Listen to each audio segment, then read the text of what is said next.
చీరాల మండల పరిషత్ కార్యాలయంలో Chirala sub division పరిధిలోని వివిధ శాఖల అధికారులకు సిబ్బందికి గవర్నెన్స్ పై ఒక్కరోజు శిక్షణ కార్యక్రమం నిర్వహించారు.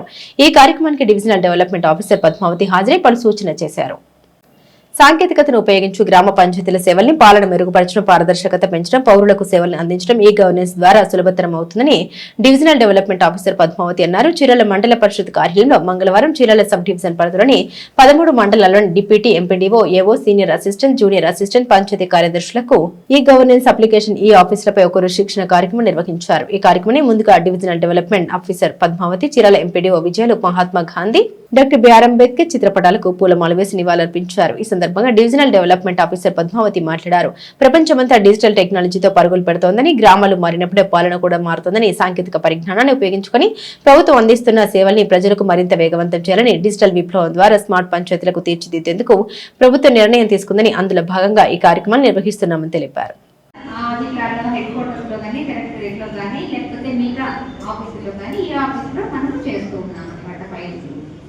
కానీ ఫిజికల్ ఫైల్ కి ఈ ఆఫీస్ లో డిలే అవుతుందా? డిలే అవ్వదు.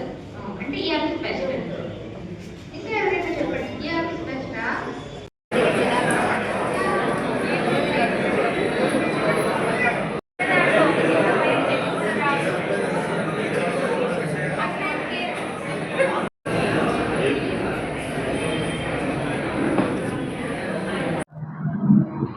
అందరికీ నమస్కారం. చీరాల డివిజన్కి సంబంధించి ఈరోజు 13 మండలాలు, అంటే ఈ మధ్య ఇటీవల కొత్తగా ఫామ్ అయిన జిల్లా కాకుండా పాత మండలాలు 13 మండలాలకు సంబంధించి ఈ గవర్నెన్స్ మీద, అనగా డిజిటల్ విప్లవం ఏ విధంగా వస్తుందో అదేవిధంగా ప్రభుత్వ కార్యాలయాల్లో కూడా అన్ని కార్యక్రమాలు, ఫైల్ కానివ్వండి, రిపోర్ట్స్ కానివ్వండి, ఇంకొక అకౌంట్స్ కానివ్వండి, అన్నీ కూడా ఏ విధంగా ఈ గవర్నెన్స్లో మనం చేసుకోవచ్చు, అలాగే ఇప్పుడు ప్రభుత్వం ద్వారా ప్రజలకు ఇవ్వాల్సిన సేవలు కూడా ఈ గవర్నెన్స్ ద్వారా ఏ విధంగా ఇస్తుంది, అంటే మన మిత్ర లాంటి కొత్త కొత్త ప్రోగ్రామ్స్ని టెక్నాలజీ ఉపయోగించి ఏ విధంగా పెట్టుకుని మనం ఇస్తుంది అనేది ట్రైనింగ్ ఇవ్వటం కోసం ఈరోజు తెనాలి చీరాల మండలంలోని మండల పరిషత్ అభివృద్ధి అధికారి వారి కార్యాలయంలో ఒక వేదికగా ఏర్పాటు చేసి మేము ఇక్కడ అందరికీ కూడా ట్రైనింగ్ ఏర్పాట్లు చేయడం జరిగింది ప్రభుత్వం యొక్క ఉత్తర్వుల ప్రకారం.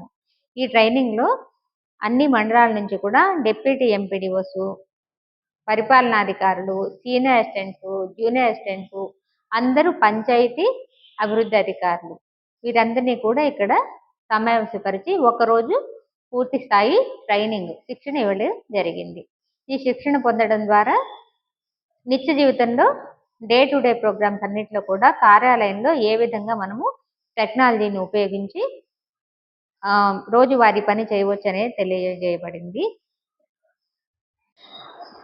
ఇప్పుడు ప్రపంచమంతా కూడా డిజిటల్ టెక్నాలజీ అని పరుగులెడుతుంది. మరి మన గ్రామాలు వెనకబడి ఉన్నట్లయితే ఇబ్బంది అవుతుంది. కనుక మన గ్రామాలు కూడా మారినప్పుడే భారత్ కూడా మారుతుంది. కాబట్టి పంచాయతీలను సాంకేతికంగా కూడా బలోపేతం చేసి ముఖ్యమైన పాత్రను పోషించి 1,00,000కు పైగా ఉన్నటువంటి గ్రామ పంచాయతీలకి ఈ డిజిటల్ విప్లవం ద్వారా స్మార్ట్ పంచాయతీలుగా తయారు చేయడానికి ప్రభుత్వం నిర్ణయం తీసుకుంది.